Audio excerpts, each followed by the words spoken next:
வணக்கம். இன்றைக்கி நம்ம பார்க்க போகிற சமையல் என்னென்னு பார்த்தீங்கன்னா, உடல் எடை குறைக்கிற மாதிரியும் சுகர் கண்ட்ரோல் பண்ணுற மாதிரியும் கோதுமை குருணை வச்சு ஒரு சூப்பரான தோசை எப்படி செய்யலாங்கிறத பார்க்கலாம். ஒரு தடவை இது மாதிரி செஞ்சு பாருங்கள். அடிக்கடி செய்வீங்க. நார்மலாக ஊற்றுற தோசையை விட இந்த தோசை நல்லா டேஸ்ட்டாகவும் சூப்பராகவும் இருக்கும். குழந்தைகளுக்கெல்லாம் கூட ரொம்ப பிடிக்கும் இது மாதிரி செஞ்சு கொடுத்தீங்கன்னா. ஸோ வாங்க இந்த அருமையான கோதுமை குருணை தோசை எப்படி செய்யலாங்கிறத பார்க்கலாம். இப்போ பார்த்தீங்கன்னா ஒரு பவுலில் கோதுமை குருணை எடுத்துருக்கேன். 2 டம்ளருக்கு. இது வந்து 250 கிராம் கரெக்டாக பிடிக்கும் 2 டம்ளரு. இது பார்த்திங்கன்னா ரவை வேறு, கோதுமை குருணை வேறு. ரவை வந்து பொடியாக இருக்கும், குருணை வந்து இந்த மாதிரி உருண்டையாக இருக்கும். உங்களுக்கு வீடியோவில் கரெக்டாக தெரியுதான்னு தெரியலை பாருங்கள். இந்த மாதிரி கொஞ்சம் நல்லா பெருசாக இருக்கும். இதுக்கு பேர் தான் குருணை. ரவை வந்து பொடியாக இருக்கும். இப்போ அதே டம்ளரில் 1 டம்ளர் அளவுக்கு இட்லி அரிசி எடுத்திருக்கேன். அதே டம்ளரில் 1/4 டம்ளர் அளவுக்கு உளுந்து, ஒரு 4-5 வெந்தயம். இது எல்லாத்தையுமே நல்லா 4-5 தடவை கழுவிடுங்க. கோதுமை குருணை வந்து நல்லா கழுவிடணும், இல்லைன்னா அது வந்து வலுவழுப்பு தன்மை அதிகமாக இருக்கும். எல்லாத்தையும் நல்லா 4-5 தடவை கழுவிட்டு ஒரு 3லேருந்து ஒரு 4 மணி நேரம் ஊற வச்சு எடுத்து வச்சுருக்கிறேன். இப்போ இது நல்லா ஒரு 4 மணி நேரம் ஊறினதுக்கப்புறமா கிரைண்டரில் போட்டு எல்லாத்தையுமே ஒன்றா போட்டுடலாம். நான் வீடியோக்காக தனித்தனியாக காமிச்சிருக்கேன். எல்லாத்தையும் ஒன்றாவே ஊற போட்டு நல்லா ஆட்டிட்டு பார்க்கலாம். இப்போ பாருங்கள், தோசை மாவு நல்லா ஆட்டிட்டேன். நான் கிரைண்டர்லேயே போட்டு நல்லா ரொம்ப நேரம் ஓட விட்டுட்டேன். அந்த கிரைண்டர் சூட்டுக்கே வந்து நல்லா புளிக்க ஆரம்பிச்சிடும். இது வந்து ரொம்ப புளிக்க வைக்கணும்னு அவசியம் இல்லை. நம்ம நார்மலாக இட்லி புளிக்க வைக்கிற மாதிரி 7 மணி நேரம் 8 மணி நேரம் புளிக்க விடணும்னு அவசியம் இல்லை. குறைஞ்சது ஒரு 4 மணி நேரம் நீங்கள் புளிக்க விட்டிங்கனாலே போதும். இப்போ பாருங்கள், பார்த்திங்கனாலே தெரியும் அங்கங்கே பபிள்ஸ் வருது. இப்போ தான் நான் ஆட்டி ஒரு 2 செகண்ட் தான் ஆகுது. அந்த பபிள்ஸ்லாம் வருது பாருங்கள். இந்த மாதிரி பபிள்ஸ் வந்துச்சுன்னா தோசை வந்து நல்லா ஸ்பான்ச்சியாக சூப்பராக இருக்கும். டைமிங் பார்த்திங்கன்னா 6:30 மணி, ஒரு 7:30-8 மணி ஊற்றுறதுக்கு கரெக்டாக இருக்கும். இப்போ இது நல்லா கொஞ்சம் நேரம் புளிக்கட்டும். இப்போ இது புளிச்சதுக்கப்புறம் நம்ம எப்படி இருக்குன்னு பார்க்கலாம். ஃபஸ்ட்டு ஒரு பேன் எடுத்துக்கலாம். இதில் வந்து ஒரு 4 டேபிள் ஸ்பூன் அளவுக்கு எண்ணெய் விட்டுக்கலாம். கருவேப்பிலை வறுக்கணும், அதுக்கப்புறம் வெங்காயம் தக்காளிலாம் வதக்கணும். அதனால் கொஞ்சம் எண்ணெய் விட்டுக்கலாம். எண்ணெய் நல்லா சூடானதும் மெஷரிங் கப்பில் 1 கப் அளவுக்கு கழுவி காய வச்ச கருவேப்பிலையில் வச்சுக்கலாம்.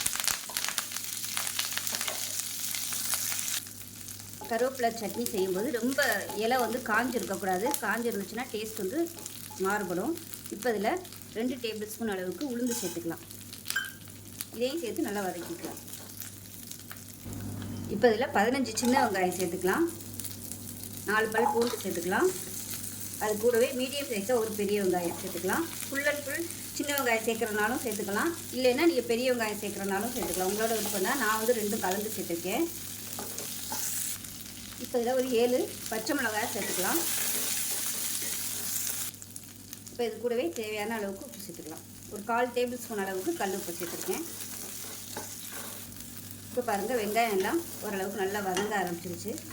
இதில் சும்மா ஒரு கைப்பிடி அளவுக்கு கொத்தமல்லி இலை சேர்த்துக்கலாம். மீடியம் சைஸாக 2 தக்காளி கட் பண்ணதை சேர்த்துக்கலாம்.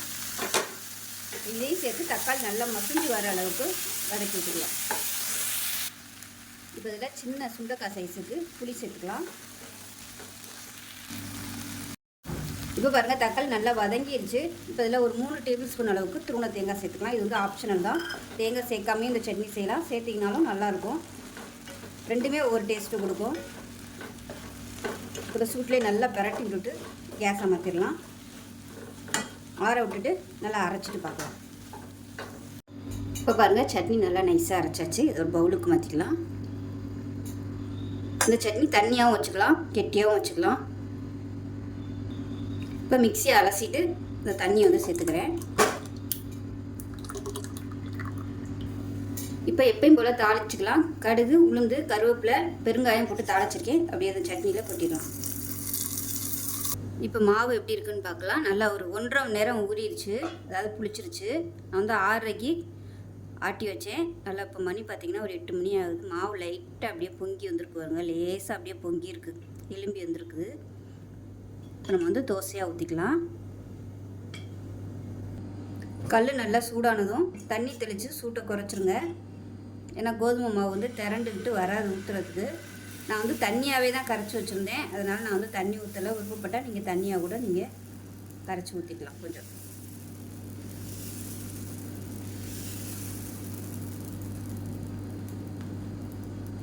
உடனடியாக ஊற்றுறதுக்கும் ஒரு நல்லா ஒரு 2 மணி நேரம் 3 மணி நேரம் கழித்து ஊற்றுறதுக்கும் வித்தியாசம் இருக்கும். டேஸ்ட்டும் நல்லாயிருக்கும். மீடியமான ஃப்ளேமில் வேகட்டும். இப்போ மேல்புறம் வந்து கொஞ்சம் வேகணும். அடியில் நல்லா வெந்துருச்சு. திருப்பி போட்டுக்கலாம். இப்போ அதை எடுத்துடலாம். நல்லா அருமையாக வந்துருச்சு. இப்போ இதே மாதிரி இன்னொன்று ஊற்றிக்கலாம். 2வது ஊற்றும்போது தண்ணி தெளிச்சுக்கலாம்.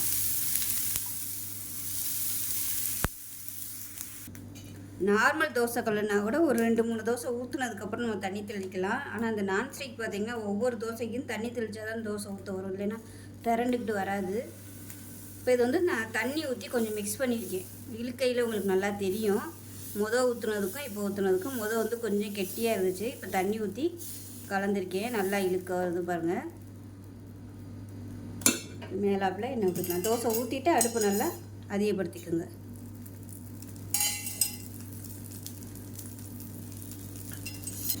இப்போ பாருங்கள் ஓரம்லாம் அதுவாகவே எடுத்துகிட்டு வருது பாருங்கள். இப்போ இதை வந்து திருவி போட்டுக்கலாம். வெறும் நம்ம வந்து கோதுமை குருணையை மட்டும் வச்சு தோசை ஊற்ற முடியாது, ஊற்றலாம். ஆனால் வலுவழுப்பு வந்து அதிகமாக இருக்கும். அதுக்காக தான் நம்ம அரிசி சேர்க்குறது. டயபெட்டிக்காக இருக்கிறவங்க இந்த அரிசி சேர்க்க வேணாம் அப்படின்னு நினச்சிங்கன்னா பழுப்பரிசி, சிவப்பரிசி, கவுனி அரிசி இந்த மாதிரி அரிசி கூட நீங்கள் சேர்த்துக்கலாம். அது சேர்த்திங்கன்னா கலர் வந்து கொஞ்சம் மாறுபடும், அவ்வளோதான். மட்டை அரிசி கூட நீங்கள் சேர்த்துக்கலாம். அதெல்லாம் வலுவழுப்பு வந்து அதிகமாக இருக்காது. இப்போ இதை எடுத்துடலாம். ஸோ நான்ஸ்டிக்குங்கிறதுனால அது அப்படியே ஓடுது. அவ்வளோதான், சூப்பராக இருக்குது பாருங்கள். நம்ம இன்ஸ்டண்ட்டாக தோசை ஊற்றினோம்னா கூட எண்ணெய் நிறைய ஊற்றுற மாதிரி வரும்.